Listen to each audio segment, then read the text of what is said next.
ꯅꯨꯡꯁꯤꯕꯤꯗꯨꯅ Manipuri entertainment ꯆꯦꯅꯦꯜꯕꯨ subscribe ꯑꯃꯁꯨꯡ like ꯇꯧꯕꯤꯔꯝꯃꯨ꯫ ꯃꯌꯥꯝꯕꯨ ꯑꯍꯥꯟꯕꯃꯛꯇꯗ ꯏꯀꯣꯛꯅꯣꯅ ꯈꯣꯏꯔꯝꯖꯔꯤ꯫ ꯉꯁꯤꯁꯨ ꯑꯩꯒꯤ ꯅꯨꯡꯁꯤꯖꯔꯕ ꯁꯕꯁꯀ꯭ꯔꯥꯏꯕꯔꯁꯤꯡꯅ ꯊꯥꯕꯤꯔꯛꯄ ꯑꯁꯦꯡꯕ ꯊꯣꯛꯈꯤꯕ ꯋꯥꯔꯤ ꯑꯅꯤꯈꯛ ꯃꯌꯥꯝꯗ ꯈꯨꯗꯣꯟ ꯇꯝꯖꯒꯦ꯫ ꯋꯥꯔꯤ ꯑꯁꯤꯕꯨ ꯂꯥꯟꯊꯣꯛꯆꯈꯤꯕ ꯃꯇꯝꯗ ꯁꯣꯏꯈꯤꯕ ꯂꯥꯟꯈꯤꯕ ꯌꯥꯎꯔꯕꯁꯨ ꯃꯌꯥꯝꯗ ꯉꯥꯛꯄꯤꯌꯨ ꯍꯥꯏꯖꯔꯤ꯫ ꯑꯗꯨꯗꯤ ꯃꯌꯥꯝ ꯋꯥꯔꯤ ꯑꯁꯤ ꯍꯧꯅꯕ ꯇꯧꯖꯔꯒꯦ꯫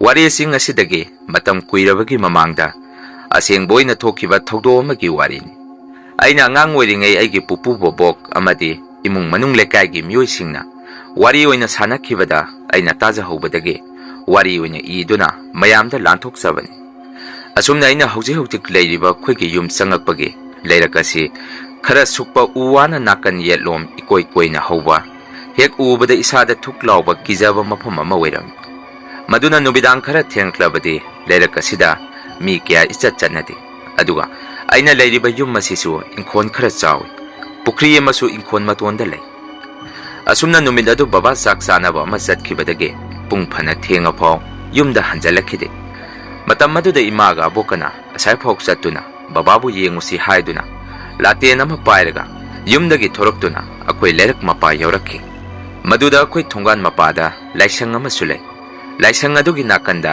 ꯍꯩꯀ꯭ꯔꯨ ꯄꯥꯟꯕꯤ ꯊꯥꯏꯅꯗꯒꯤ ꯍꯧꯔꯛꯂꯕ ꯑꯃꯁꯨ ꯂꯩ꯫ ꯃꯗꯨꯒꯤ ꯍꯩꯀ꯭ꯔꯨ ꯄꯥꯟꯕꯤ ꯃꯅꯥꯛ ꯑꯗꯨꯗ ꯏꯃꯥꯒ ꯑꯕꯣꯛꯀꯅ ꯍꯦꯛ ꯌꯧꯔꯛꯄꯗ ꯍꯩꯀ꯭ꯔꯨ ꯄꯥꯟꯕꯤ ꯑꯗꯨ ꯌꯥꯝꯅ ꯀꯟꯅ ꯅꯤꯛꯂꯛꯈꯤ꯫ ꯑꯗꯨꯒ ꯄꯥꯜꯂꯤꯕ ꯍꯩꯀ꯭ꯔꯨꯁꯤꯡ ꯑꯗꯨꯁꯨ ꯃꯈꯥꯗ ꯂꯣꯏꯅ ꯀꯦꯜꯂꯛꯄꯗꯧꯅ ꯃꯈꯣꯜ ꯑꯃꯁꯨ ꯏꯃꯥꯒ ꯑꯕꯣꯛꯀꯅ ꯇꯥꯔꯝꯃꯤ꯫ ꯃꯇꯝ ꯑꯗꯨꯗ ꯑꯩꯒꯤ ꯕꯕꯥꯗꯤ ꯑꯅꯛꯄ ꯑꯗꯥꯏꯋꯥꯏꯗ ꯌꯨ ꯉꯥꯎꯗꯨꯅ ꯆꯠꯄ ꯉꯝꯗꯅ ꯍꯤꯞꯄꯒ ꯂꯩ꯫ ꯃꯗꯨ ꯏꯃꯥꯒ ꯑꯕꯣꯛꯀꯅꯗꯤ ꯎꯔꯝꯗꯦ꯫ ꯑꯗꯨꯕꯨ ꯍꯩꯀ꯭ꯔꯨ ꯄꯥꯟꯕꯤꯗꯨꯅ ꯀꯟꯅ ꯅꯤꯛꯂꯛꯄꯗꯒꯤ ꯕꯕꯥꯁꯨ ꯆꯦꯟꯕ ꯉꯝꯕꯣꯏ ꯉꯝꯗꯕꯣꯏ ꯍꯧꯒꯠꯇꯨꯅ ꯃꯐꯝ ꯑꯗꯨꯗꯒꯤ ꯀꯟꯅ ꯆꯦꯜꯂꯛꯈꯤ ꯍꯥꯏ꯫ ꯏꯃꯥꯒ ꯑꯕꯣꯛꯀꯁꯨ ꯕꯕꯥꯅ ꯌꯨꯝꯗ ꯆꯦꯟꯈꯤꯕꯗꯨ ꯎꯕꯗ ꯈꯪꯉꯝꯃꯤ ꯑꯃꯝꯕ ꯃꯔꯛ ꯑꯗꯨꯗ꯫ ꯑꯗꯨꯕꯨ ꯀꯣꯟꯅ ꯊꯪꯗꯗꯤ ꯏꯃꯥꯅ ꯑꯕꯣꯛꯇ ꯕꯕꯥ ꯑꯣꯏꯔ ꯃꯥꯜꯂꯤ, ꯂꯥꯛꯑꯣ ꯏꯃꯥ, ꯏꯃꯨꯡꯗ ꯆꯪꯉꯁꯤ ꯍꯥꯏꯗꯨꯅ ꯌꯨꯝꯗ ꯍꯦꯛ ꯆꯪꯉꯛꯄꯗ ꯑꯩꯈꯣꯏꯒꯤ ꯏꯪꯈꯣꯜ ꯃꯇꯣꯟꯗ ꯂꯩꯕ ꯄꯨꯈ꯭ꯔꯤ ꯑꯗꯨꯗ ꯃꯤ ꯑꯃꯅ ꯏꯔꯣꯏꯕꯒꯤ ꯃꯈꯣꯟ, ꯀꯣꯟ ꯆꯥꯝꯕꯒꯤ ꯃꯈꯣꯟꯒꯨꯝꯕ ꯑꯃ ꯇꯥꯔꯛꯈꯤ꯫ ꯃꯇꯝ ꯑꯗꯨꯗ ꯏꯃꯥꯅ ꯑꯕꯣꯛꯇ ꯑꯁꯤꯕꯨ ꯀꯔꯤꯅꯣ ꯏꯃꯥ ꯍꯥꯏꯗꯨꯅ ꯍꯪꯉꯝꯃꯤ꯫ ꯑꯕꯣꯛꯅ ꯑꯃꯨꯛ ꯂꯥꯛꯑꯣ ꯏꯕꯦꯝꯃ, ꯀꯔꯤꯁꯨ ꯑꯣꯏꯔꯝꯃꯣꯏ,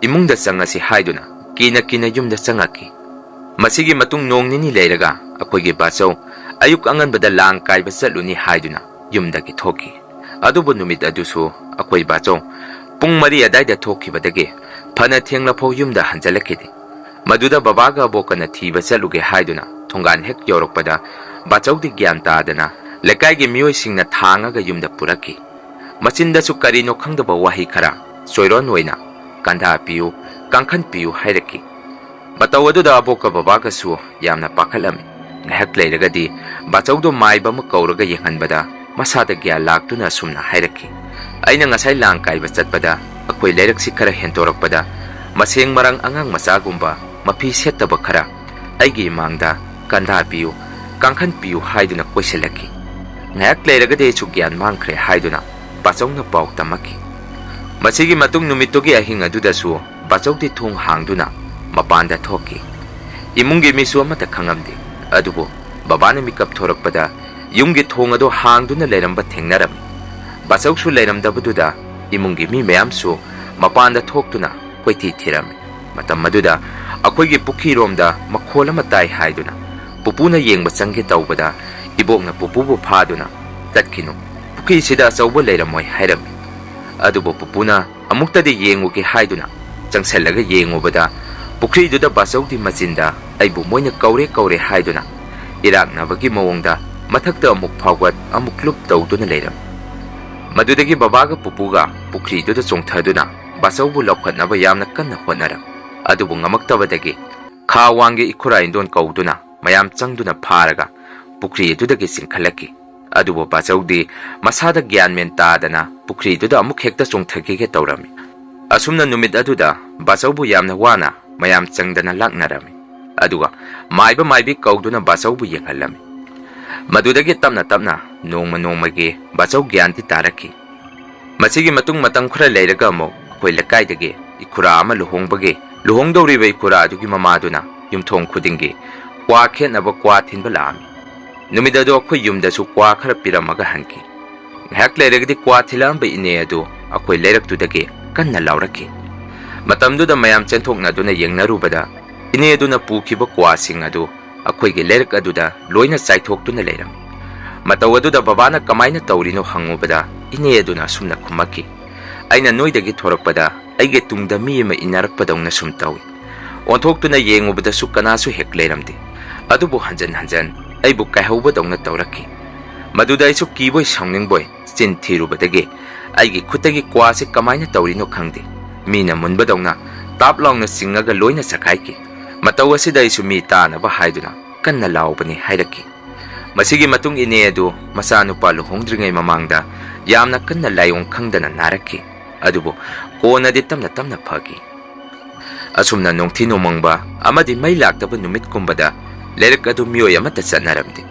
Matam khra leiragadi akoi basawsu ikhol matonda yum hongtoaga yum saduna pukri manaktuga leirak aduga khara naknana leiram. Adubu nongma Durga Pujagi matam amada panthoibi latpagi sen khainaduna pochei leinaba tawrami. Akoi dada chichi hoi mayam amaga maduda isu yaugdoini haiduna babadagi lupa 10 puthonduna lai katpaduda yaurami. Tawbadabu aidi ahing lekpa yahulamdi aigi babana. Asumna numit adu dada hoina lai latpagi sangoida ahing leingai makhong lebak tadana paibu senboi tawba phiruk khumbi nupigi mong manba ama moigi mamang landuna satkre haiduna law khongduna imungda senselaki. Mataw aduda akoi imungi ahansingna sumna hairami. Noi mayam lai latlagasu ahing de le uranu haiduna ahing lekpado tohalami. Nong nini leiragadi akoi pupuna ahing da mapan thokpada dada hoina thingnei haiba makhong lebak tadaba phiruk khumbi nupi adu pupu somuk thingnei hairaki. Asumna nongma nongmage akoigi leiraktuda leiriba mioi singe phiji paiduna chingakpa maming panduna kaurakpa amadi cycle thogduna lakpada maningda phaduna yalakpagumba yamna toina tawrakpadagi akhanga hi tanaduna lai khoiram thoki. Madudagi khara makhaidi phare adubu marak maraktadi adum haurei. Aduga akoigi leirki mamangda hauriba wa panbi singdugi marakta makon thokna wa sing adu khongi su hai. Karigumba waduna bu hek makon thora abadi lekai chigi mi masi dawre haiduna sakina piribani haiduna thainagi ipai pusingna haibiram. Hauze su akoigi leirakasi suksuaga yengbada akiba ama pokli. Mayam ahambagi wari asi matanga saida loijan. Ani suba wari si amuk mayamgi mapamda khudon tamjari. Matam adu ai class 10 loiraga yunggi mioi singa khara khana seinaba thorakpadagi sekon amada thabak suba yaurami. Asumna nongmadi akoi khara sekon aduda nganu thongkalami. Aduga chaba loiraga tumba muk changnarami. Adubu ahing nongyai aduda yamba thokpa thabak suminaba ama lai tongbagi mongda machinda sumna solaki. Aigi saigonda nganu saraga aigi saruk tamdaba. Aduna nganu saruba noi mayamgi marakta mi amadi soiduna purani hairaki. Ngayak leiraga muk ai sadasu laigi nukchit changi hairaki. Aidi numit adu gyan adum takidre.